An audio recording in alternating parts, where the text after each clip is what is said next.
Okay, here we are after ascending that last somewhat brutal section of switchbacks.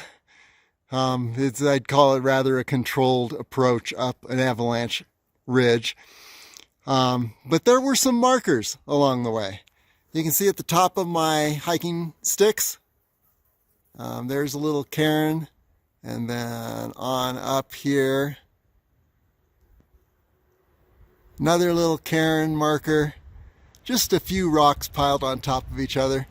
The only way you know it's a trail marker is that nature would not pile rocks in that way.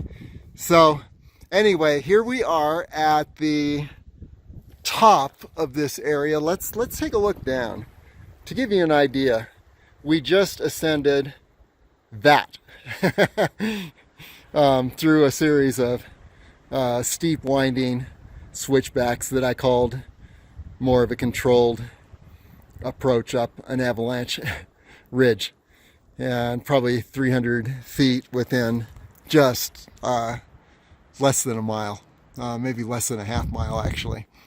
Okay, so here we are, and here is a kind of a demarcation point, a waypoint along the trail. And let's see, we'll go up. We're still on this somewhat controlled avalanche ridge. And what I want to show you is, here's another cairn. It's telling you go up this. Okay, so it's not really tough. It's maybe a class 3 climb, very brief. I call it class 3 when I have to throw my hiking sticks ahead of me in order to have two hands to navigate up the rocks. But I'm going to navigate to the top of this little section and then angle to the right, and then we're going to be traversing the east side of Mummy Mountain if everything works out well.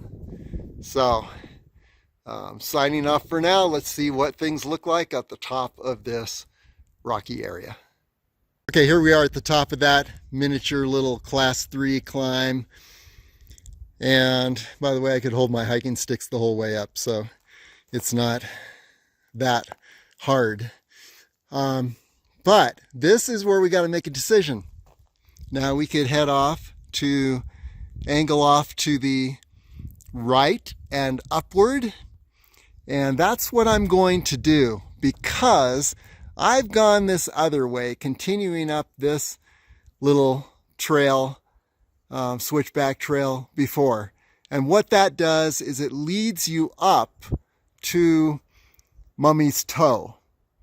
And then there is no easy way to traverse the east side of Mummy.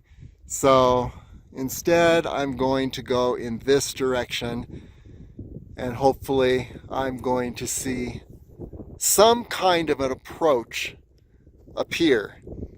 If not, then we're going to just piece things along until we actually discover the approach to those washes that will take us up to the top.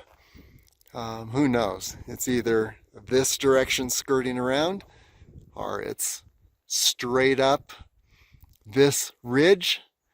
I just don't know. We're going to find out.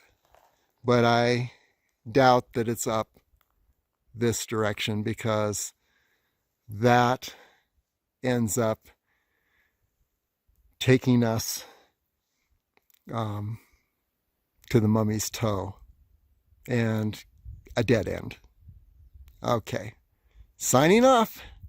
Of course, another consideration is that since I'm going pretty much cross country here, no trails, another consideration is actually finding our way back to this point, and not ending up going down some false ridge that's going to take us to a cliff's edge and a dead end.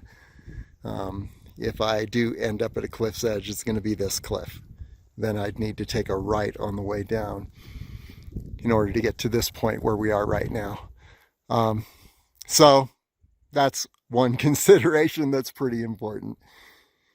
Okay, onward.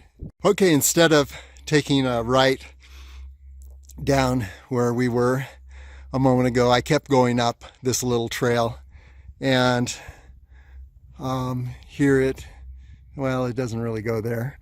It actually takes a right up here at the base of these rocks, and this is the trail that I came up. So it's still a decent trail, but I've got to start angling to the right here along the edge of Mummy Mountain. And so I've got to keep heading in this direction now. We'll see if we can cross those washes. I may have come up a little too far. I don't know. But I definitely don't want to end up at Mummy's Toe again. I've been there about 3 times trying to find a way across, and that doesn't work. So let's see if we can skirt a little lower here. In fact, I think I see a wash in the background between those trees. Yeah, right down there. And that's one of the series of washes that we need to cross. So here we go. Onward and upward.